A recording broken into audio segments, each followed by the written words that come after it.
Sodom and Gomorrah. Before this story, we learned about how God visited Abraham, and they talked about the cities of Sodom and Gomorrah.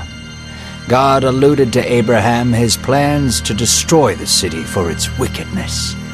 Abraham asked again and again about God's mercy, if there are any righteous left in the city. God promised he would not destroy Sodom and Gomorrah if there were any righteous still living in the city. Now we will learn about how God will bring justice to the cities of Sodom and Gomorrah, inspired by the book of Genesis. Lot, Abraham's nephew, was still living in the city of Sodom with his family. He was sitting outside of Sodom in the gateway when two angels arrived. Lot walked up to them, bowed down with his face to the ground. He said to them, "Come with me where you can wash your feet, spend the night, and leave in the morning." For Lot knew that the two angels would not be safe in the city at night. The angels responded, saying, "We will stay the night in the square." Lot insisted, so they went with him to his home. Lot prepared a meal for them by baking bread without yeast, and they ate. Darkness began to fall over the city, and the shroud of night provided a covering for the wicked men of the city to emerge. Every man from the city of all ages surrounded Lot's house. This horde of Sodom knocked on Lot's door, demanding that he deliver the angels into their hands. "Bring them out here, so that we might have our way with them," for they desired to take turns with them, brutalizing and raping them. Lot came outside instead. Frantic and not in his right mind, he said, "Please, brothers, do not take them from my house. They are righteous guests and are protected under my roof. Here, I have two virgin daughters. I will give them to you, and you can do whatever you want to them.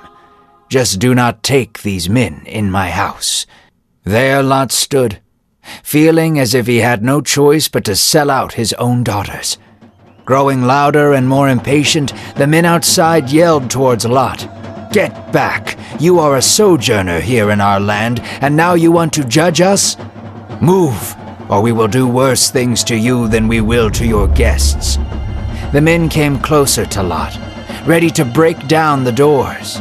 Then, from behind Lot, the two angels grabbed him and drew him back into the house, closing the door behind them. The two angels stood before Lot and looked outward and struck the men outside with blindness. However, it did not stop the men from trying to get inside. Disoriented and blinded, the men eventually wore themselves out groping for the door. The angels said to Lot, "Do you have any other family members here in the city? If so, flee with them, for we are going to destroy this city. The Lord has sent us because of the outcries against it." So Lot went to go warn his family, including the men supposed to marry his daughters.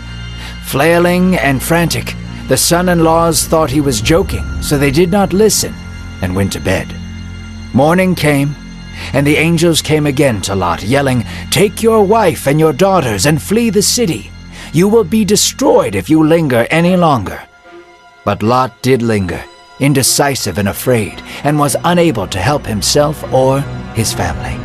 He was cowardly to offer up his daughters, and now he stood equally a coward for not saving them. Yet God was still merciful to them, and promised he would not destroy the city unless all the righteous were gone.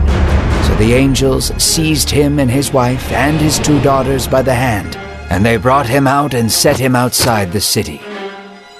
They commanded again, "Escape for your life. Do not look back or stop anywhere in the valley. Escape to the hills, lest you be destroyed with the city." Lot responded to them and said, "Please, do me another great kindness. Spare the neighboring town Zoar so we can settle there." The angel said to him again, "I will do as you ask. Now flee. Judgment is coming." When Lot reached Zoar, the sun had risen, and the Lord caused fire, ash, and sulfur to fall on Sodom and Gomorrah. In the distance, Lot and his family could hear the cries of those in the city.